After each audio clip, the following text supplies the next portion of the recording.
Signal ជាម៉ាកផលិតផលថ្នាំដុសធ្មេញលក់ដាច់ជាងគេនៅក្នុងប្រទេសបារាំងហើយនេះជាកម្មវិធីបើកដំណើរការលក់និងចែកចាយផលិតផលថ្នាំដុសធ្មេញម៉ាក Signal ថ្ងៃទី1នៅតាមបណ្ដាទីផ្សារនានានៅគ្រប់ខេត្តក្រុងនៃប្រទេសកម្ពុជាកម្មវិធីនេះត្រូវបានរៀបចំឡើងដោយក្រុមហ៊ុន Unilever កាលពីចុងសប្ដាហ៍កន្លងទៅ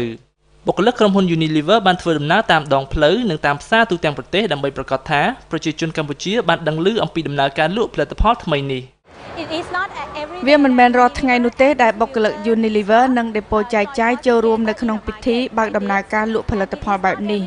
ម្យ៉ាងពិធីបែបនេះក៏មិនមានរាល់ថ្ងៃនៅក្នុងប្រទេសកម្ពុជាដែរយើងចង់ឲ្យមនុស្សគ្រប់រូបបានដឹងអំពីអត្ថប្រយោជន៍នៃផលិតផលក្នុងរយៈពេលខ្លីអញ្ចឹងហើយបានជាយើងសម្រេចរៀបចំពិធីទ្រង់ទ្រាយធំបែបនេះយោងតាមក្រុមហ៊ុន Unilever បច្ចុប្បន្នថ្នាំដុសធ្មេញម៉ាក Signal ត្រូវបានដាក់លក់នៅក្នុងទីផ្សារក្នុងប្រទេសកម្ពុជាជាមួយនឹងតម្លៃពិសេសមិនគួរឲ្យជឿទាំងនៅតាមផ្សារទូទៅនិងផ្សារទំនើប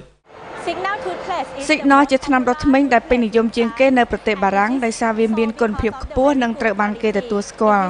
យើងគិតថាប្រជាជនកម្ពុជាគួរតែទទួលបាននូវផលិតផលដែលមានគុណភាពខ្ពស់នៅលើទីផ្សារអ្នកទិញទំនិញនិងអាជីវករនៅកម្ពុជារីករាយដែលបានឮអំពីផលិតផលនេះថ្នាំដុសធ្មេញនេះវាលក់ដាច់ជាងគេនៅប្រទេសបារាំងដូច្នេះខ្ញុំគិតថាវាជាផលិតផលដែលមានគុណភាពល្អម្យ៉ាងវាជាផលិតផលរបស់ក្រុមហ៊ុន Unilever ដែលជាក្រុមហ៊ុនស្តង់ដាអញ្ចឹងខ្ញុំចង់ប្រើវាថ្នាំដុសធ្មេញ Signal ជាផលិតផលថ្មីនិងគួរឲ្យទាក់ទាញ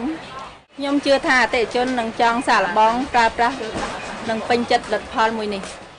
យុទ្ធនាការលក់ផលិតផលនេះត្រូវបានធ្វើឡើងនៅផ្សារទំនើប Ion Mall ដែលមានបុគ្គលិក Unilever ជាអ្នកផ្ដល់ព័ត៌មានអំពីអត្ថប្រយោជន៍នៃថ្នាំដុសធ្មេញម៉ាក Signal ដល់អ្នកទិញទំនិញក៏ដូចជាមានអ្នកឯកទេសមាត់ធ្មេញផ្ដល់នូវការពិនិត្យធ្មេញដែលឥតគិតថ្លៃនិងរួមទាំងកម្មវិធីកម្សាន្តជាច្រើនសម្រាប់ក្រុមគ្រួសារផងដែរខ្ញុំយល់ថាថ្នាំដុសធ្មេញនេះមានគុណភាពខ្ពស់និងតម្លៃសមរម្យចឹងហើយបានជាខ្ញុំសាកប្រើថ្នាំដុសធ្មេញនេះនឹងហើយនឹងណែនាំឲ្យគ្រួសារខ្ញុំប្រើប្រាស់ថ្នាំដុសធ្មេញនេះដែរយោងតាមក្រុមហ៊ុន Unilever ថ្នាំដុសធ្មេញម៉ាក Signal Action 123ត្រូវបានផលិតឡើងដោយប្រើបច្ចេកវិទ្យាខ្ពស់ក្នុងការផ្ដល់នូវការការពារសុខភាពមាត់ធ្មេញទាំងមូលរួមមានការការពារដង្កូវស៊ីធ្មេញដោយមានកាល់ស្យូមនិង fluoride mineral ធ្វើឲ្យធ្មេញសដោយសារធាតុ perlite និងខ្យល់ដង្ហើមស្រស់ថ្លាដែលមានបន្ថែមជីអង្កាំនៅក្នុងផលិតផលតែមួយក្រុមហ៊ុន Unilever នឹងចែកជូនថ្នាំដុសធ្មេញចំនួន1លានបំពង់ដែលឥតគិតថ្លៃដល់ប្រជាជននៅទូទាំងប្រទេសកម្ពុជាសម្រាប់ការប្រើប្រាស់សាកល្បងដូច្នេះប្រសិនបើអ្នកយកចិត្តទុកដាក់ចំពោះអនាម័យមាត់ធ្មេញនិងជាអ្នកដែលមានជម្រើសឆ្លាតវៃនិងសន្សំសំចៃខ្ពស់ហើយចង់បានស្នាមញញឹមប្រកបដោយភាពជឿជាក់និងធ្មេញមានសុខភាពល្អនោះអ្នកត្រូវប្រាកដថាអ្នកប្រើប្រាស់ថ្នាំដុសធ្មេញម៉ាក Signal